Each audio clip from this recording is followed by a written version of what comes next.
Hi guys, welcome back to Plus This, and we have our lovely Point Foundation scholar with us to tell us all about her experience with the Point Foundation, why she thinks it's so great.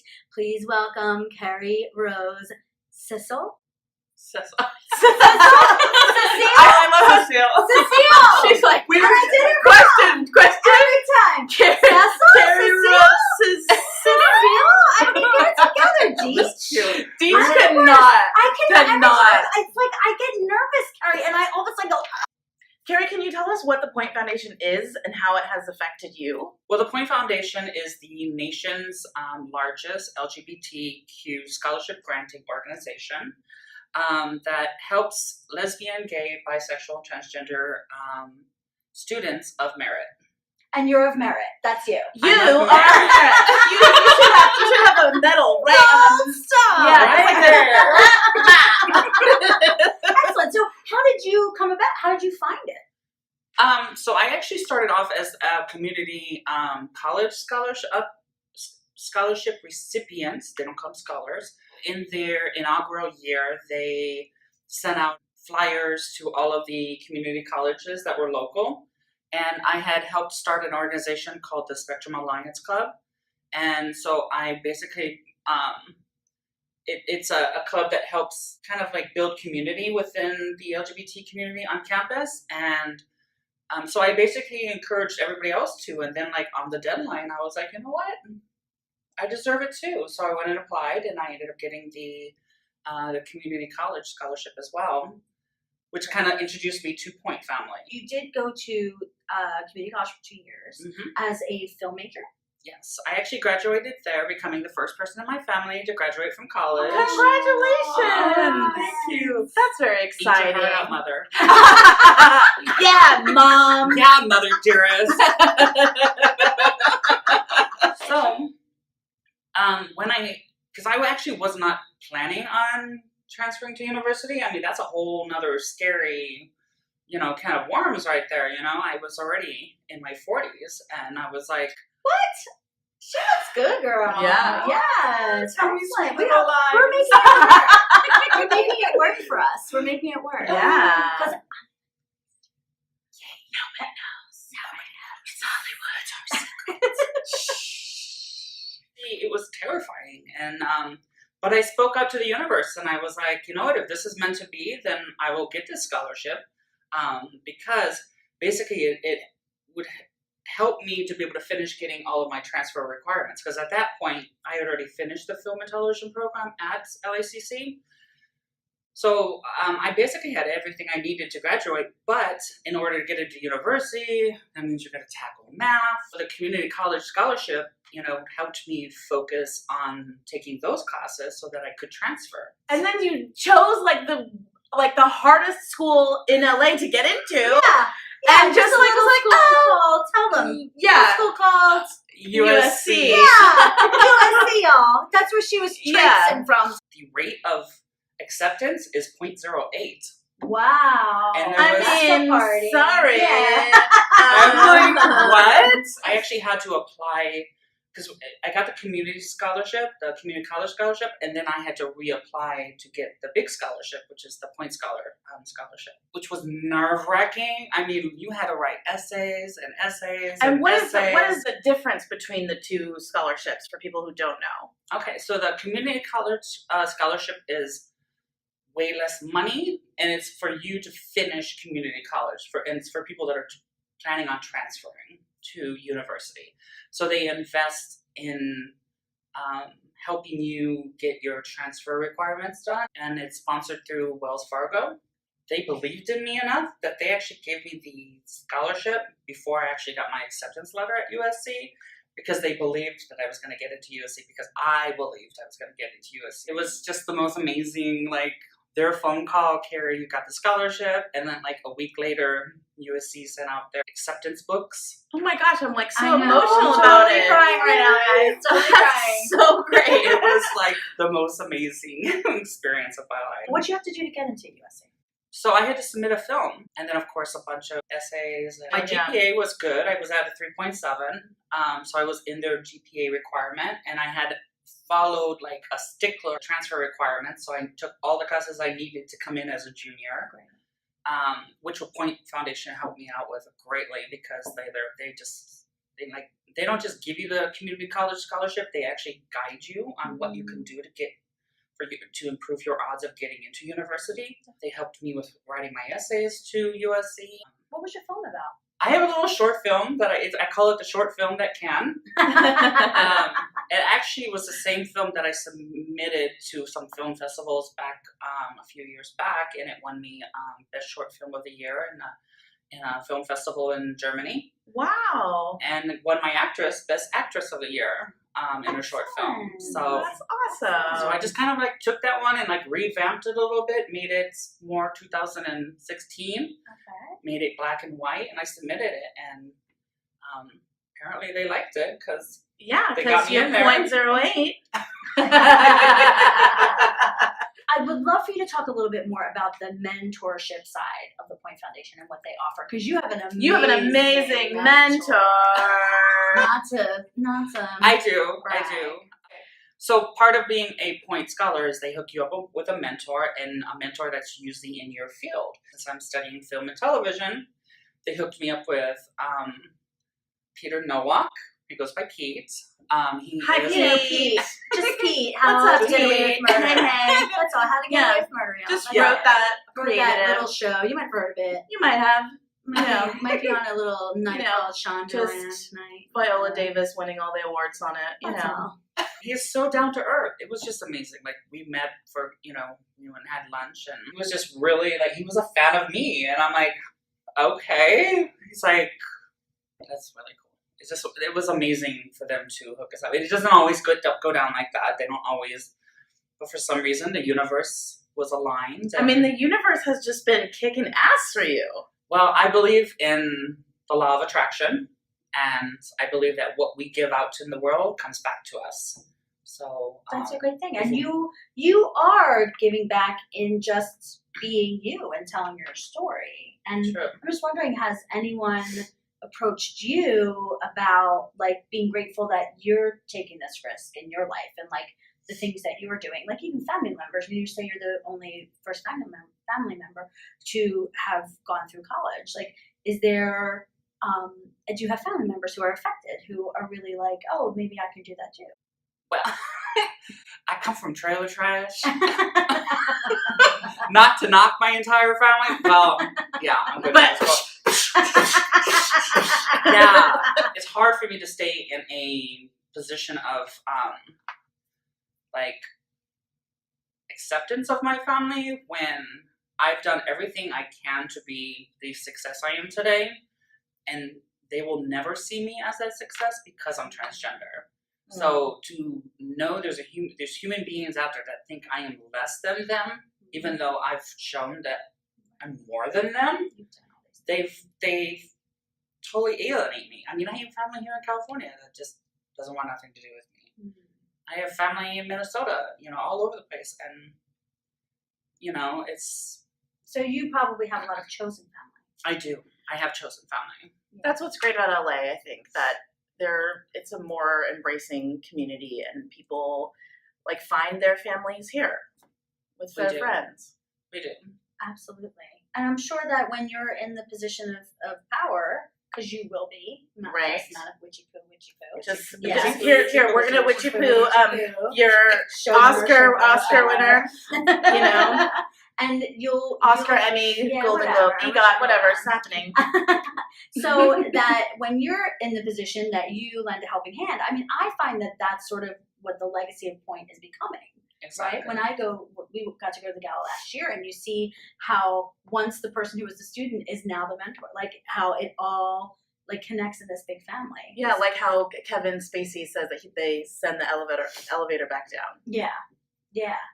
I couldn't agree more. In fact, it's my dream is that, I mean, of course I want to make great content and I want to make films and television shows, but one day I also want to actually want to get my master's degree so that I can teach. And it would be my dream goal to have a trans-owned and operated studio that we have all of our own equipment, we have distribution, we have everything so that we can create content that's directed and produced and starring transgender people. So that's my goal. It's because we don't have anything like that. I mean, we barely get the right to play trans characters in front of the camera, Right. let alone having the right of directing or writing for shows. I mean, the doors are finally starting to open, but it's like a trickle. Yeah. Right. We're like given the scraps. Yeah. Quick break to the advertisement. We're going to go to commercial break now. Commercial break now. We'll return. Krispy Kreme. It's not the natural beauty products in your life, but the life in your natural beauty products. Linda Kammen's Aromatherapy Salon. LindaKammens.com for happier, healthier living. Promotional consideration brought to you by Melissa Massey. Custom clothing isn't exclusively for the rich and famous. Melissa Massey is custom-made clothing for everyday wear. A unique combination of custom tailoring and deluxe fabrics that is well made and fit for every size and frame. Made in LA, sold in LA, and online at melissamassey.com. One thing, let's go back to how to get away with murder, because the pilot episode had one of the characters as plus size, and she was supposed to be like a mama bear type character, and then they end up hiring an amazing actress, and she is, like a Shondaland groupie. She was like one of the early arcs in Scandal. She, I'm for sure, has been on Grey's Anatomy. So she obviously has like a relationship, and they ended up casting her in it, but definitely doing a rewrite and definitely taking it out of the mama bear realm. And that happens a lot for plus size women, and it's sad to me that there's like not enough room to have someone cuddly in something. No, it happens a lot more in television. I feel like way more because the expectations, right? Like almost every time I see, like I get excited about a role that says like, oh, that literally is described as plus size, and then I'm like, oh great, I want to see who booked it, and then you're like, wait what? Like Toni Collette booked it? Like I'm pretty sure Toni Collette's a size 4. That plus size to Hollywood. Yes. But you were talking to me about a conversation you and your classmates were having that I would love for you to relive. To tell me all about it. So, as you know, we're all up and coming film, makers and show creators. And we were having a conversation in our producing class because part of one of our weekly assignments is that we actually have to read the trade magazines, so we know like we have to read through them. And there was an article on This Is Us, and it sparked a conversation because in the article it talked about the casting directors wanted to cast somebody that was authentically plus size because it lended a level of authenticity to the role. And so we discussed it in class, and I'm like, to me, I believe that we need to cast authentically. If I have a plus size role, then I need to cast a plus size role. If I have a trans character I'm casting, I need to cast a trans person. And it adds all of these levels of authenticity, and they need to stop shaming people and like, oh, plus size is really a size 4, and no, it's not, you know what I mean? And so we like talked about this in producing class, and they, these young minds all agreed, that we need to start casting the way the world actually looks. The way the world actually looks, because we all eat. Eat your veggies. And we don't always eat. Us chubbers. Exactly. Right. We're not eating right now, guys. We're not. No chicken Who legs knew? on this table. Who no knew? turkey legs. It's under the table. I mean, I have some cookie right here. Oh, speaking of I won't even go into that, but What? so I'm actually been invited to produce another film. That's so great. And I'm working with Tasha Smith, who plays Cookie's sister on Empire. Oh, wow. Can you really let us know this? Yes. Okay. I can't name the film yet because we're Okay. still in script development stage right now. But I am How working with exciting. Tasha, and we are writing a film that is, I have actually creative control, last say on the script because it involves a trans character, and it's the main character. It's not about the character's transition, which we've seen dozens of times. It's about the family dynamics of what family members go through when somebody comes out as trans in the family. So the trans character is a late transitioner that has 2 almost grown children. Basically kind of what happens when they finally decide to live their authentic life, because it's not just about the trans person. Sure. You know, we can't make it about just the trans person. We have to make it about the finance and family dynamics, like the wife. You know, what does she go through? So we're going to deal with those issues. And you know, what do the children go through? One's in college, one's about to graduate high school. You know, those kinds of issues are what we're going to deal with in this movie. So I'm really excited. I wanted to ask you a quick question about labels. Something just happened with me and Eva, which I found really interesting. We didn't really talk about it because I went to change my outfit.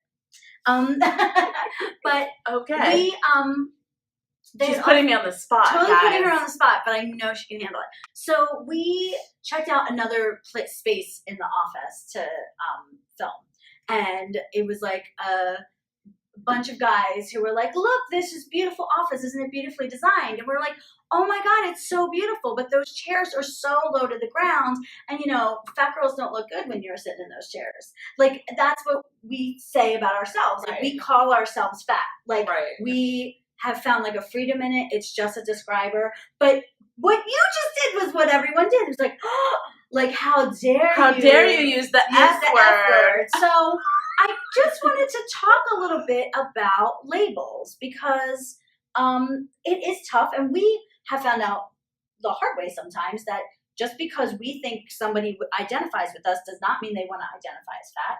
They don't want to identify sometimes even as plus size. So I just wanted to talk to you a little bit about labels and about, you know, the word trans. There's all kinds, you know, Our Lady J really educated us on the word tranny last time she was on our show. Yeah. And I just wanted to like talk to you a little bit about that and like, what are your feelings about those words? I grew up trans, so I basically like have been in the trans community since the 80s. And tranny used to be a term of endearment that we would say amongst each other. It was like kind of the way you just described using fat girl. And it was like a term of endearment that we would use. But then people started killing us using that word. And so we had to snatch that word back and from people using it is because many times it's the last word that trans people hear when they're being murdered, which unfortunately is a sad part of reality still to this day. I mean, we've had so far this year 22 trans people just murdered in this country alone. I mean, what just recently happened is, you know, horrific. I mean, and they burnt her body and gouged out her eyes and stabbed her private parts, and this is like a reality for trans people, and so we've tried to educate people on not using that word. So now it's just trans, or we don't even use transsexual anymore because it sexualizes us. That's good to know. I didn't know that. No, it is good to know. So now it's usually just trans or transgender. We've talked about you being plus size, and you like embrace that. I'm a fat girl. She's embracing the F word. No.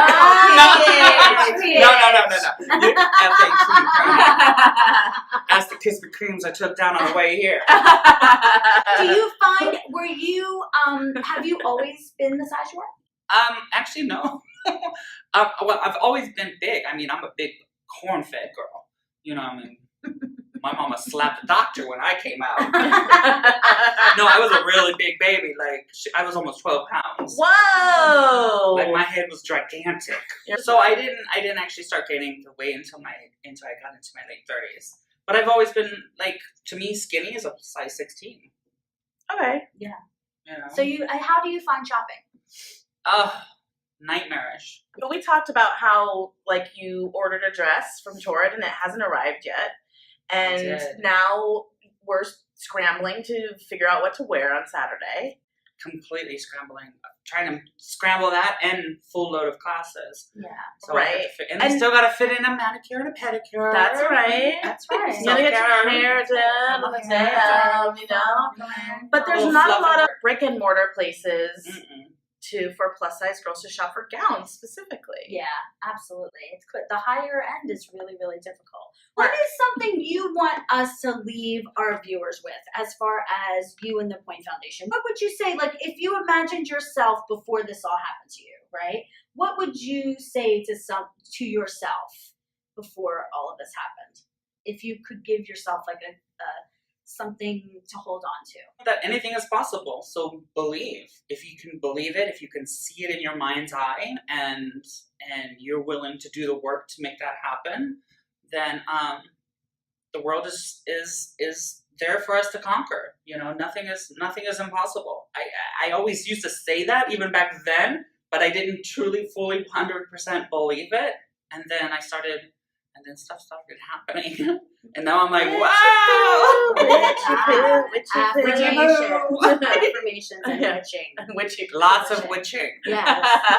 Kerri, thank you so much for doing this with us. Well, thank you. We can't wait to see whatever hot thing you're wearing. We're gonna on scream for Saturday. you so loud. So loud. We're gonna be the obnoxious table. I Yeah, can't we wait. are. Oh my god! We're gonna I be love like, it. Kara, Pete, Kara, Pete. Oh my god! So it's pointfoundation.org if you guys want to learn more about it. If you want to apply for next year, if you want to give, if you want to Mhm. try to squeeze into the gala, we don't know if there's there seats. might be tickets left. You You can might be get a able to ticket. squeeze in. Yeah, see if you can come. Come and you'll meet all Wanda of us. Sykes is gonna be there. Wanda Oh Sykes. yeah. Oh, Adam yeah. Lambert. Oh, that's right, Adam Love Lambert. Joel Soloway from that show I don't like. Shh. We can't wish. We're not talking about it. Well, thank you again for joining us, and we look forward to Saturday, and we can't wait to see what Glamazon comes out on the Yes. red carpet that night. I hope so. Yeah, I think so. All right, guys, thanks so much. We'll see you later, plus this.